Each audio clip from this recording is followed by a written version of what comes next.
आपणकर जदि कुंभ राशि हुई थाए तेबे एही भिडियोटी को थरे मात्र शेष पर्यंत देखंतु।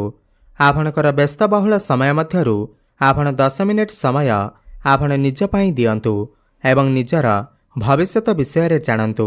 बंधुगण जेमिति कि आपण माने थंबनेल रे देखिबाकू पाइथिबे कि दीपावली ठारू आपणकर जीवन रे किछि बड़ हेबाकू जाउअछि। एहा कोनोसी उड़ा कथा नुहे बरम पूरा शास्त्र प्रमाणित सहित मु आपण माननकू अवगत करैबाकू जाउअछि कि आपणकर कुंडली रे एमिति किछि परिवर्तन हेबाकू जाउअछि कि एही दीपावली ठारू माने 18 अक्टोबर 2025 ठारू आपण मानकर जीवन रे किछि बड़ हेबाकू जाउअछि। आपणक जीवन रे चलिथिबा समस्त समस्या कष्ट मानकरू आपणको मुक्ति मिलिबाकू जाउअछि एवं पुणी थरे एही दीपावली ठारू आपणकर जीवन रे खुशी फेरिबाकू जाउअछि। काहेकि ना देवता मानकर गुरु देवगुरु बृहस्पतिंकर महापरिवर्तन हेबाकू जाउअछि।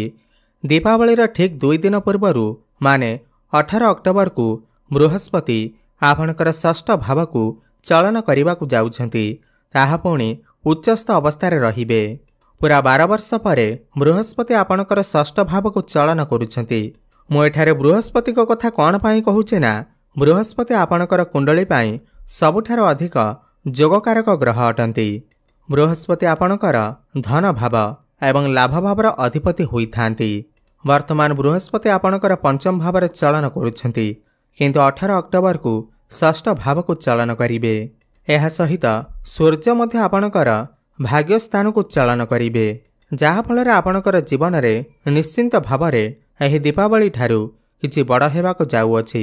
तेबे आसंतु जानिबा एही दीपावली ठारू कुंभ राशि व्यक्तिविशेष मानकर जीवन रे कौन सबु बड़ परिवर्तन हेबाकू जाउअछि।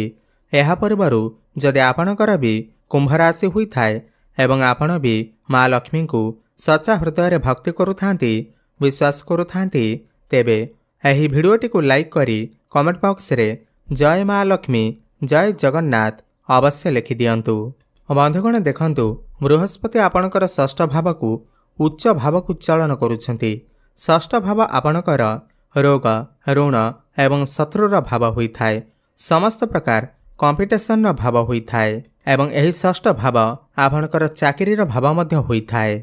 कोर्ट कचहरी माली मोकदमार भाव होई थाए रोगर भाव होई थाए।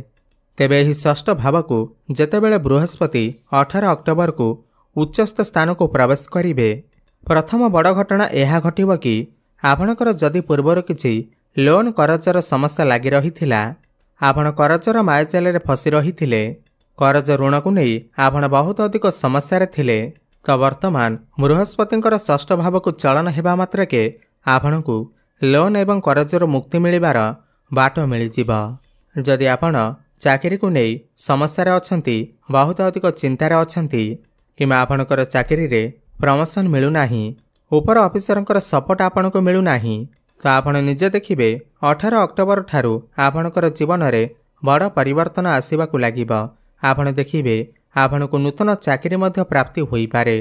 जदि आपण पूर्वरु चाकरी करिसेंती ताहेले प्रमोशन हेबार जोग मध्य बनिबाकू जाउअछि एवं चाकरी क्षेत्र रे बहुत अधिक उन्नति प्रगति करिवे। जो अज्ञात भय आपणकर मन भितर चालुअछि कि चाकरी क्षेत्र रे किछि समस्या हेबो नाही त मो काम क्षेत्र रे किछि समस्या आसीबनी त एही समस्त भयरु आपणको मुक्ति मिलिजिब। आपणकर स्वास्थ्य रे पूर्वर जदि किछि समस्या थिला तो सेथिरु मध्य आपणको मुक्ति मिलिजिब। आपण स्वास्थ्यवान अनुभव करिवे। कोनोसी भी प्रकार लंबा बीमारी रे जदि आपण पडिछंती हॉस्पिटल ले आपणकर बहुत अधिक टंका खर्च हेउछि एही सब क्षेत्ररु आपणको मुक्ति मिलिजिब। एही दीपावली परे जदि आपण कोनोसी कंपिटिशन रे भाग नेबाकू चाहुचंती ताहेले बृहस्पतिंकर आशीर्वादरु समस्त कंपिटिशन ने आपणको बड़ सफलता प्राप्ति हेबा। गुरुंकर षष्ठ भाव रे गोचर करिबाकू शत्रुहंता जोग बोली माना जाइथाए। समस्त शत्रु मानक ठारू मध्य आपणको मुक्ति मिलिजिब एवं बृहस्पतिंकर 3टी दृष्टि रही थाए पंचम दृष्टि सप्तम दृष्टि एवं नवम दृष्टि। पंचम दृष्टि रे बृहस्पति आपणकर क्यारियर भाव को देखुछंती। एही दीपावली ठारू आपणकर कर्मक्षेत्र रे किछि ना किछि बड़ परिवर्तन अवश्य घटिबाकू जाउअछि। नूतन चाकरी मिलिबा सहित प्रमोशन मध्य हेब एवं कर्मस्थान रे आपनको सफलता मिलिबा एवं ऊपर ऑफिसर को सपोर्ट मध्य आपनको प्राप्ति हेब। आपनको पाखकु नुआ नुआ काम आसीपारे एवं समस्त टार्गेट को अचीव करिबारे आपण सफलता हासिल करिवे। पूर्वर एठारे मंगल एवं बुध मध्य विराजमान अछंती। कर्मक्षेत्र रे आपणकर साहस पराक्रम मध्य बढ़िबा, बुद्धि एवं ज्ञान मध्य बढ़िबा। जदि आपण माने व्यापार वाणिज्य करूछंती ताहेले बहुत अधिक उन्नति प्रगति हेबा। एही समय रे आपण परिश्रम कम एवं लाभ अधिक प्राप्ति करिवे। आपण स्मार्ट वे रे काम करिबाकू पसंद करिवे। आपणकर मैनेजमेंट एवं कम्युनिकेशन स्किल बहुत अधिक भल रहिबा एवं अटकी रहितबा समस्त कार्य आपणकर पुणी थरे चालू हेबाकू लागिबा। सूर्य मध्य आपणकर भाग्यस्थान को चलन करूछंती तो सरकारी क्षेत्र रे आपनको बहुत बड़ सफलता प्राप्ति हेबा। एहा सहित कर्मक्षेत्र रे ट्रांसफर हेबार मध्य जोग बनुअछि। कोनोसी एमएनसी कंपनी रु जॉब ऑफर मध्य आपण पाखक आसी पारे एवं सूर्यंकर भाग्यस्थान को चलन करिवार माने हेला एही दीपावली परे भाग्य आपणकर पूर्ण मात्रा रे साथ देव। आपण किछि बड़ कार्यर आरंभ करि पारंती। कोनोसी स्थान रे पूंजी निवेश करी बड़ धनलाभ मध्य प्राप्ति करि पारिबे। पितांक सहित आपणकर संपर्क बहुत भल रहिबा। पौत्रिक संपत्तिर मध्य आपणकु लाभ प्राप्ति हेबा। गुरुंकर दृष्टि द्वादश भाव उपर को रहुथिबारु एही दीपावली परे आपणकर मन धर्म आड़क अग्रसर होई पारे। आपण कोनोसी धार्मिक कार्य करि पारंती एवं द्वादश भाव खर्चर भाव मध्य होई थाए। कोनोसी धर्म कार्य रे आपणकर किछि पैसा मध्य खर्च होई पारे किमा कोनोसी लॉन्ग ट्रैवल ले आपण जाई पारंती, दूर स्थान को जाई पारंती तो दूर स्थान को जिबा बेले आपणकर किछि पैसा मध्य खर्च होई पारे। एवं विदेश रे रही जो माने किछि भी काम कार्य करूछंती सेमानको बड़ सफलता देखिबा पई मिलिबा। जो माने कंस्ट्रक्शन काम करूछंती, इम्पोर्ट एक्सपोर्ट रा काम करूछंती, लौह संबंधित काम करूछंती सेमानको बड़ सफलता देखिबा पई मिलिबा। एवं गुरुंकर दृष्टि आपणकर धन भाव उपर पड़ुअछि एवं गुरु स्वयं धनर कारक ग्रह तो धनर कारक ग्रह होई करी धन भाव को दृष्टि देउछंती, निज घर को देखुछंती तो आपणकर बैंक बैलेंस रे वृद्धि देखिबा को मिलिबा। आपणकर डेली इनकम मध्य बढ़िबा। एही दीपावली परे आपण किछि पैसा मध्य संचय करिवे एवं घर परिवार रे हसखुशीर लहरी लागि रहिबा। घर को कोनोसी नूतन अतिथि मध्य आसी पारंती। द्वितीय भाव वाणीर भाव मध्य होई थाए। एही समय आपणकर वाणी रे मधुरता आसीबा। लोकमाने आपणकर वाणी द्वारा आपणक आड़कू आकर्षित हेबे। एही समय आपण किछि छोट मोट जागा को मध्य यात्रा करि पारंती।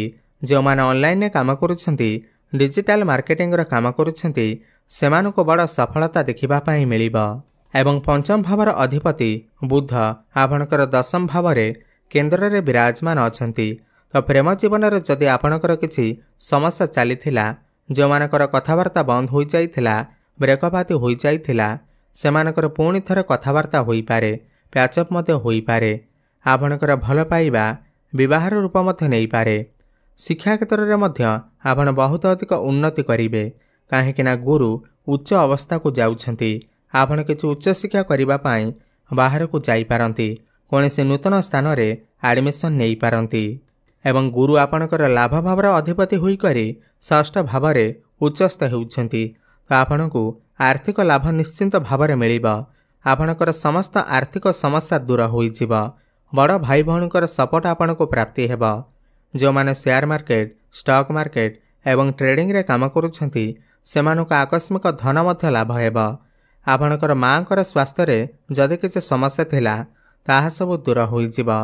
आपण किछि भूमि, प्रॉपर्टी, जमी किमा नूतन गृह इत्यादि निर्माण करि पारंती। तो मोटामोटी देखिबा को गले बृहस्पतिंकर एही उच्च भाव को चलन हेबा दीपावली परे आपणकर फाइनेंशियल ग्रोथ हेबा को जाउअछि। आपणकर बैंक बैलेंस बढ़िबा को जाउअछि। आपण एही समय रे दूर स्थान को यात्रा करि पारंती एवं समस्त ऋण कर्जरु आपणको मुक्ति मिलिबा एवं कर्म क्षेत्र रे मध्य अधिक उन्नति प्रगति करिवे। अधिक शुभफल प्राप्ति करिबा पई आपण प्रत्येक दिन शनिंकर बीज मंत्रर जप अवश्य करंतु। ओम प्रांग प्रिंग प्रंग सह शनिश्चराय नमः 108 थर प्रत्येक दिन जप करंतु। शुभफल प्राप्ति हेबा। प्रत्येक गुरुवार दिन ब्राह्मण मानकु किछि हलदिया जिनिसर दान करंतु एवं हनुमान चालीसार पाठ करने सहित प्रत्येक दिन सूर्य को जलार्घ्य अर्पण करंतु। शुभफल प्राप्ति हेबा सहित भाग्य रे उन्नति आसीबा। धन्यवाद।